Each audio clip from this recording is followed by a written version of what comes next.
Back in 1994, Chuck Norris snapped the arms of two would-be muggers who tried to rob him. The two men later admitted to the cops that they did recognize the man they tried to rob as Chuck Norris, but thought all of his martial arts stunts were done with wires, leaving the cops to laugh at their stupidity. Or at least that's how the story goes, but is it true?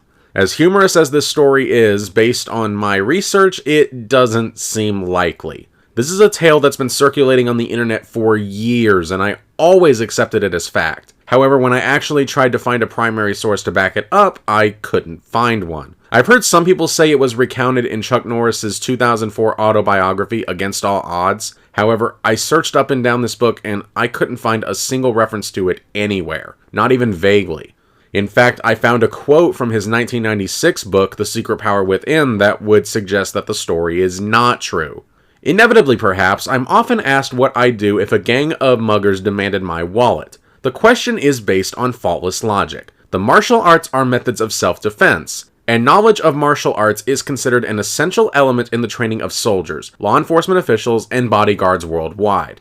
A highly trained martial artist like me is, in a very real sense, a lethal weapon. Even so, I always give the same answer to the question. If confronted by a gang of muggers, I'd hand over my wallet. It would be different, of course, if it was a matter of saving a life, including my own. In that case, I'd go all out. But the contents of a wallet aren't worth risking a life, aren't worth getting hurt, or injuring someone else. Given this was published 2 years after the alleged incident, it's weird that he expresses this scenario as a hypothetical, but doesn't even mention something similar happening to him at all, which you would think he would do, especially if it happened so recently. So where does the story actually come from? I don't know. But given I was unable to locate an actual primary source to back it up, I think it's safe to assume that this is a Chuck Norris urban legend. So if you know of a primary source that does back it up, please let me know. But really, the only person who could answer that question definitively is the man himself.